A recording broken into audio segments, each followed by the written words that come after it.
ए धनुर्धारी, तेरे सारे बाण तो व्यर्थ चले गए। यदि अब भी तुझ में शक्ति और साहस है तो आ मेरे साथ परशु युद्ध कर। मुझे आपकी चुनौती स्वीकार है।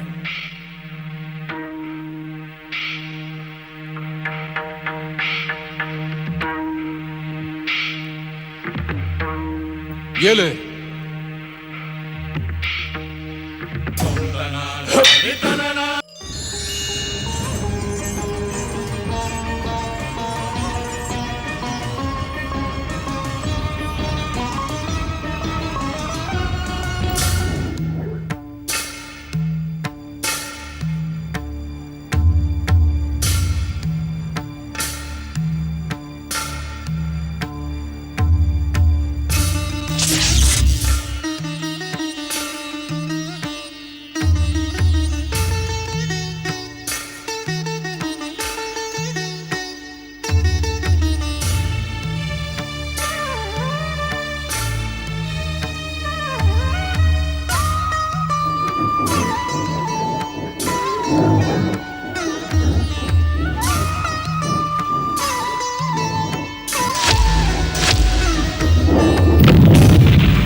भील प्रमुख नंदीश्वर और अखेट नायक भृंगेश्वर।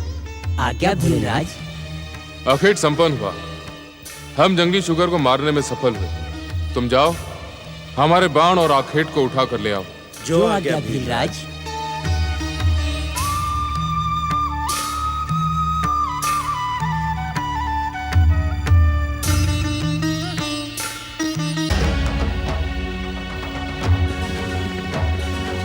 कौन हो तुम और मुझे मेरा आखेट उठाने से क्यों रोक रहे हो? मैं कौन हूँ ये पूछकर अपना अज्ञान प्रकट मत करो तपस्वी। मेरे वस्त्र ही मेरा परिचय है। मैं इस वन के भीलों का प्रमुख हूँ। जहाँ तक इस आखेट की बात है तो ये आखेट हमारा है। स्वयं भीलराज ने इस शूकर को अपने तीर से मारा है। तुम दोनों मुझे मूर्ख और कपटी दिखाई देते हो। बिना समझे बुझे जो मन में आ रहा है कह रहे हो। इस शूकर का आखेट अभी अभी मैंने किया है। इस बात का क्या प्रमाण है कि आखेट तुमने किया है? मेरा तीर ही इस बात का प्रमाण है। इस प्रकार के तीर का प्रयोग संसार में केवल मैं ही करता हूँ। तुमने अपने धनुष से एक तीर छोड़ा था कि दो? तीर तो मैंने एक ही छोड़ा था। तो पहले देखो, यहाँ 2 तीर पड़े हैं अथवा एक? तीर एक हो या 2, मैं इतना जानता हूँ कि यह शुकर मेरे प्रहार से मरा है। मैं तो पहले ही समझ गया था कि ये कपटी है। भला कोई तपस्वी इस प्रकार अस्त्र शस्त्र धारण करके तपस्या करता है? ये मैं भी जानता हूं कि तपस्या अस्त्र शस्त्र के साथ नहीं की जाती। पर हम क्षत्रिय हैं, शूरवीर हैं। हमारे आराध्य आशुतोष भगवान शिव भी तो अपने प्रिय त्रिशूल के साथ समाधि में लीन रहते हैं। यदि मेरे आराध्य अस्त्र शस्त्र के साथ समाधि लगा सकते हैं तो मैं क्यों नहीं लगा सकता? तो क्या तू शिव है? नहीं, मैं तो उनका एक साधारण सा भक्त हूं। अपने आराध्य के दिखाए हुए मार्ग का अनुसरण करना हर भक्त का कर्तव्य होता है। तुम दोनों को जितना कहना था कह चुके। अब जाओ, जाके अपने स्वामी भीलराज को बुला लाओ। जाओ जाओ।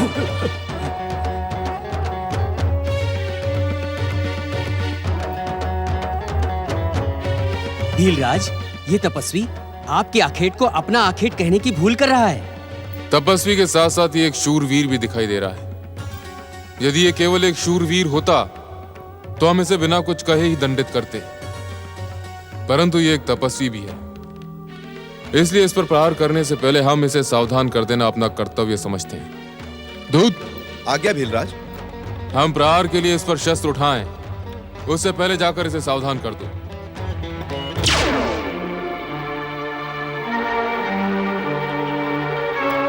मैं भीलराज का दूत हूं। युद्ध से पहले मैं तुम्हें सावधान करने आया हूं तपस्वी। भीलराज की ओर देखो, तुम्हारी भलाई इसी में है। इस स्थान को छोड़कर शीघ्र भाग जाओ। तुम एक सामान्य काम के लिए अपने प्राण त्यागने आए हो। यह तो मेरे पुत्र समान गांडीवधारी अर्जुन है, किंतु ये भीलराज इसे युद्ध के लिए क्यों उकसा रहा है? तुम्हारे स्वामी ने जो कुछ कहा वो मैंने सुन लिया। अब जाकर अपने स्वामी से कहो, उन्होंने जो कुछ कहा है वह विपरीत हो जाएगा। जानते हो क्यों? क्योंकि जिस प्रकार वनराज सिंह गीदड़ से नहीं डरता, उसी प्रकार हम क्षत्रिय भीलों से भयभीत नहीं हो सकते। जाओ कह दो अपने स्वामी से। देवराज, मुझे लगता है इस वाद विवाद का कारण ये मरा हुआ शूकर है। आपका अनुमान सत्य है पवन देव, किंतु इस तपस्या के बीच में युद्ध को आमंत्रित करके मेरे पुत्र समान अर्जुन की तपस्या का फल व्यर्थ हो जाएगा। भीलराज, कुछ कहने की आवश्यकता नहीं, हमने सब सुन लिया है। तुम जाओ।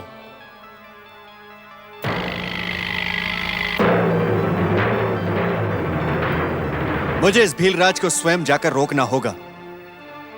रोकना ही नहीं, अपितु दंडित भी करना होगा। ठहरे देवराज इंद्र, ठहरे। इस समय आपका पृथ्वी पर जाना अनुचित है।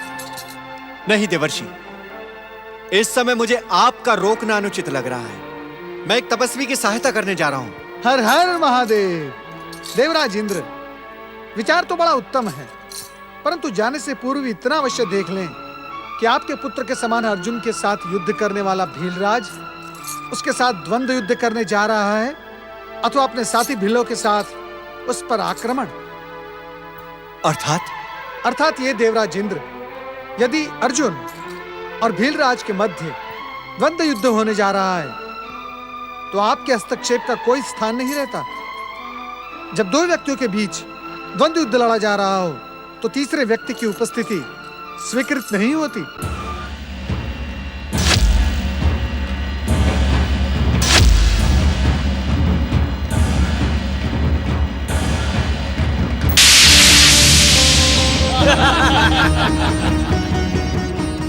देखें देवराज इंद्र, देखें, भीलराज और अर्जुन के मध्य द्वंद्व युद्ध का प्रारंभ हो चुका है। और आप ये भी देखें कि भीलराज के साथी भील केवल इन दोनों के द्वंद्व युद्ध कौशल को देख रहे हैं, प्रहार नहीं कर रहे हैं।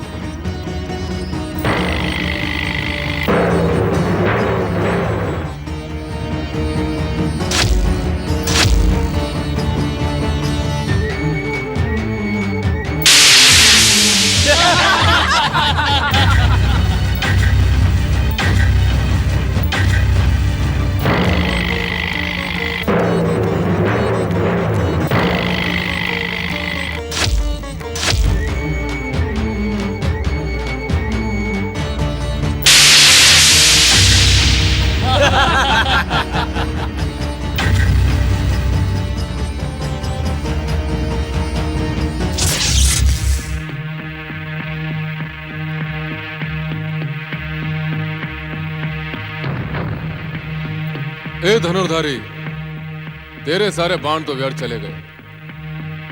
यदि अब भी तुझ में शक्ति और साहस है तो आ मेरे साथ परशु युद्ध कर। मुझे आपकी चुनौती स्वीकार है।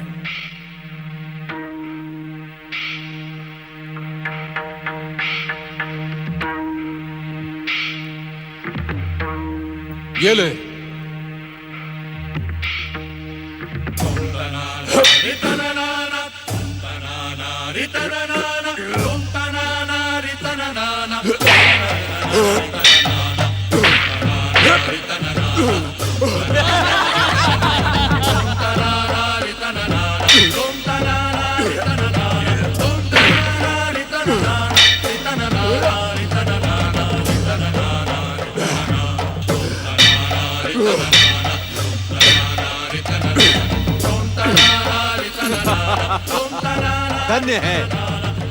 धन्य है कुंती पुत्र अर्जुन का पराक्रम।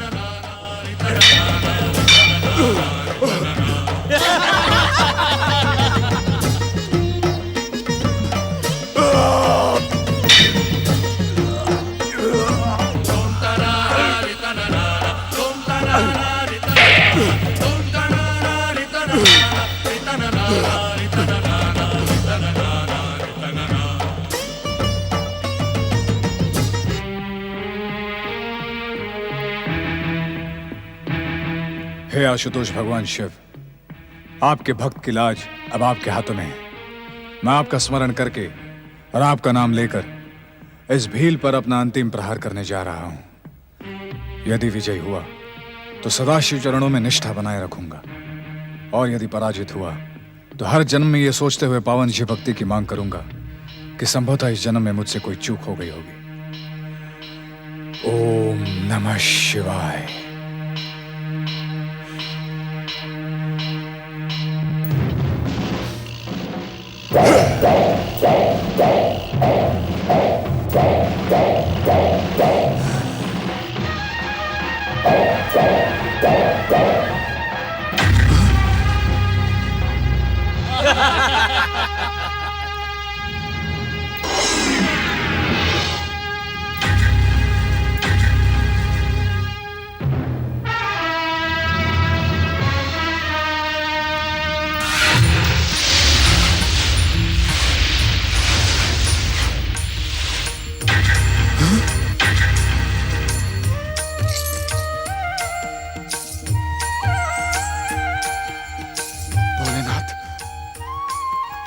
भोलेनाथ, भगवान भोलेनाथ की जय।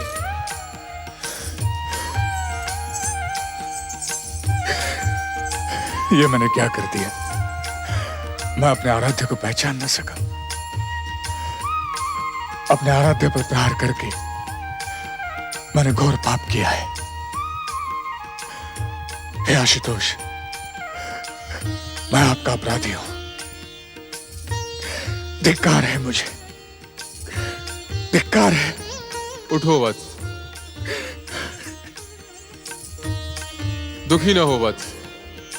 मैं तो तुम्हारे पराक्रम और पुरुषार्थ की परीक्षा ले रहा था और तुम अपनी परीक्षा में सफल हुए। नहीं प्रभु, नहीं, यह सफलता नहीं है, कलंक है, पाप है। मैं स्वयं को क्षमा नहीं कर सकता प्रभु। मैंने तुम्हारी परीक्षा लेने के लिए ही ये लीला रची थी, इसलिए तुम शोक को त्याग दो। नहीं प्रभु, नहीं। मैंने आप पर प्रहार करके जीवित रहने का अधिकार खो दिया है। इस घोर पाप का प्रायश्चित केवल मृत्यु है। मैं अभी इसी समय अग्नि को प्रज्वलित करके आत्मदाह करते हुए अपने पापों का प्रायश्चित करूंगा प्रभु। भक्त का स्थान भगवान से भी श्रेष्ठ होता है भक्तराज। यदि तुम कुछ करना चाहते हो तब भी मैं तुम्हें रोक नहीं सकता। भक्त होने के नाते तुम अपनी इच्छा पूर्ण करने के लिए स्वतंत्र हो। यदि तुम आत्मदाह करके अपना अंत कर देना चाहते हो तब भी मैं तुम्हें रोकूंगा नहीं। केवल इतना अवश्य कहूंगा कि आत्मदाह करने से पूर्व एक बार अपने सखा, अपने मार्गदर्शक कृष्ण के दर्शन अवश्य कर लो। आपकी आज्ञा शिरोधार्य है। मैं इसी समय केशव को पुकारता हूं। हे द्वारकाधीश श्री कृष्ण, मैं आपका सखा कुंती पुत्र अर्जुन आत्मदाह करने से पहले दर्शन करना चाहता हूं। हे केशव, मुझे दर्शन दे। हे द्वारकाधीश, शीघ्र प्रकट हो, शीघ्र प्रकट हो द्वारकाधीश, शीघ्र प्रकट हो केशव।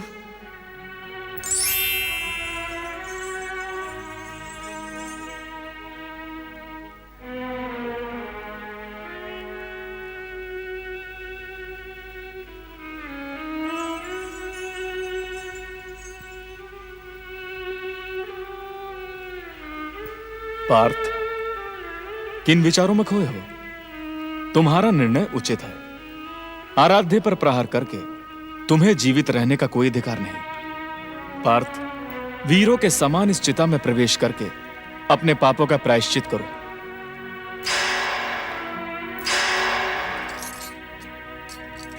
द्वारकाधीश, द्वारकाधीश, ये आप क्या कह रहे हैं? मैंने आपसे तो कुछ नहीं कहा देवऋषि। मेरे और मेरे मित्र की बातचीत में आपको हस्तक्षेप करने और अपना सुझाव देने का कोई अधिकार नहीं। कृपा करके मुझे अपने मित्र का मार्गदर्शन करने दीजिए। चिता की ओर प्रस्थान करो पार्थ।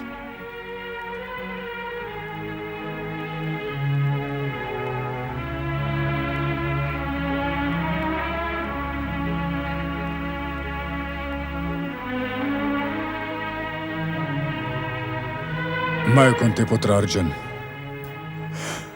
अपने आराध्य आशुतोष भगवान शिव को पहचान न पाने और प्रहार कर देने के पाप को धोने के लिए आत्मदाह कर रहा हूं।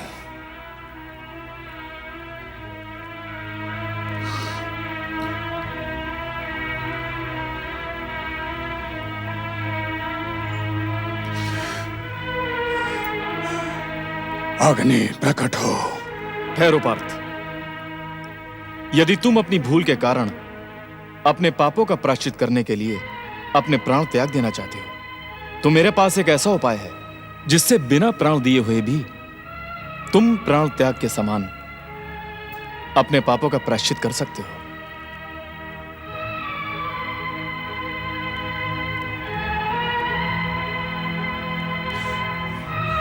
यह आप क्या कह रहे हैं केशव?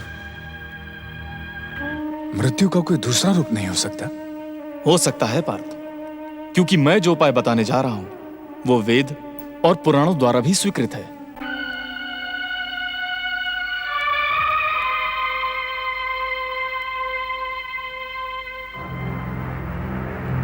पार्थ, किंतु पहले तुम्हें मुझे यह विश्वास दिलाना होगा कि तुम मेरे बताए हुए उपाय का पालन करोगे। बिना सुने मैं कैसे विश्वास दिला सकता हूं केशव?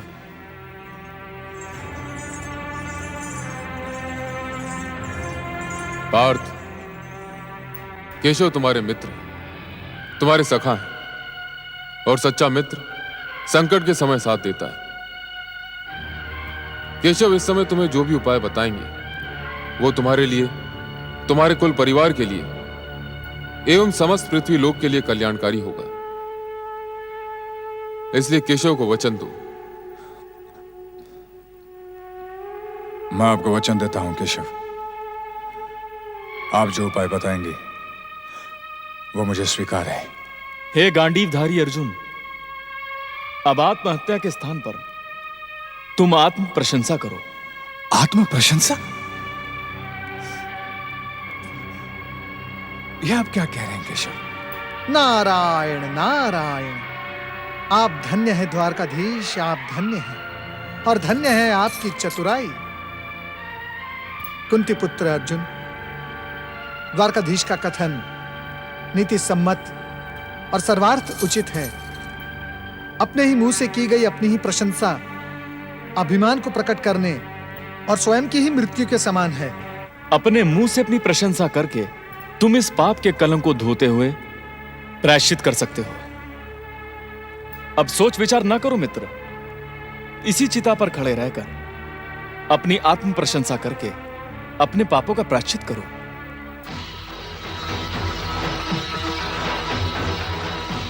मैं कुंती पुत्र अर्जुन इस संसार का सर्वश्रेष्ठ योद्धा हूं।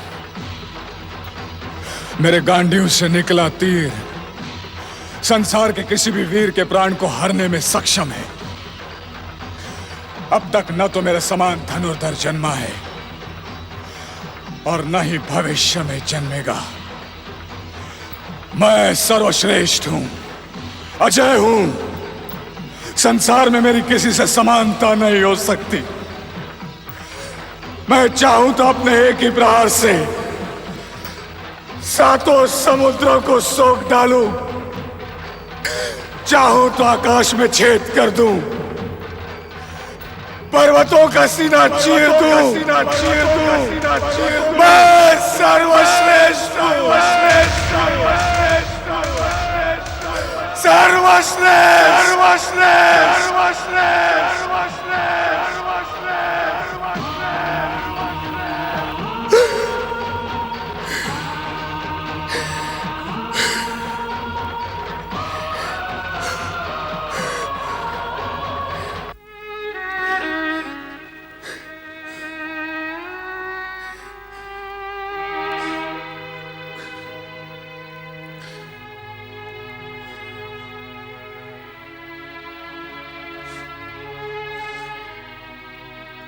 पार्थ, द्वारकाधीश श्री कृष्ण की चतुराई से तुम्हारा दूसरा जन्म हुआ है। तुमने स्वयं ही की आत्म प्रशंसा करके मृत्यु को वरण किया है और लज्जित होकर नए जीवन को पाने का अधिकार पाया है। इस नए जीवन के लिए अपने मित्र को धन्यवाद दो पार्थ। धन्यवाद देने के अनेक अवसर आएंगे पार्थ, फिर कभी दे देना। इस समय आशुतोष भगवान शिव तुम्हारी भक्ति भावना से प्रसन्न है, तुम पर कृपा करने के इच्छुक हैं। पहले इनकी कृपा प्राप्त करो।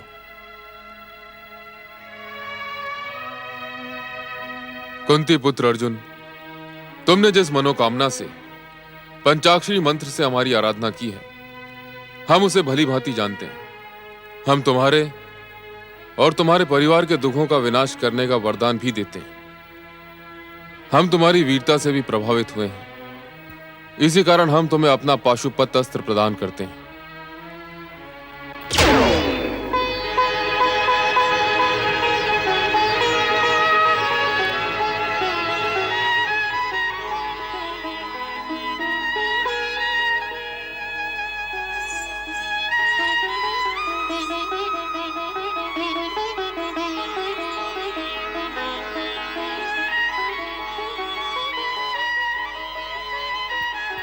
इस महान पाशुपत अस्त्र को पाकर तुम अपने समस्त शत्रुओं के लिए अजय बन गए हो अर्जुन।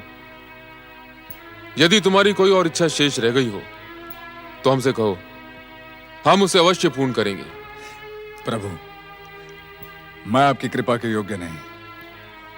आपने कृपा करके मेरा मान बढ़ाया है। मैं केवल इतना निवेदन करना चाहता हूं कि इन चरणों में मेरी भक्ति सदा बनी रहे। मुझे मेरी अटल भक्ति के प्रतीक रूप में आपका एक शिवलिंग प्राप्त हो, जो केवल दर्शन मात्र से अनंत कालों तक शिव भक्तों की मनोकामना पूर्ण करता रहे। तथास्तु।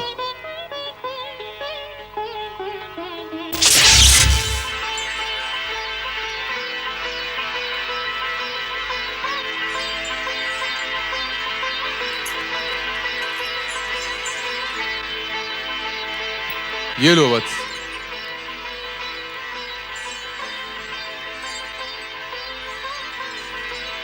तुम्हारा कल्याण हो।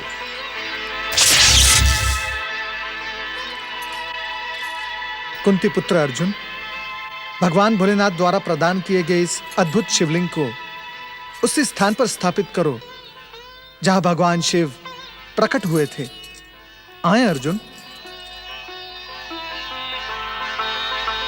पशुपति भगवान शिव की, त्रिकालदर्शी भगवान भोलेनाथ की।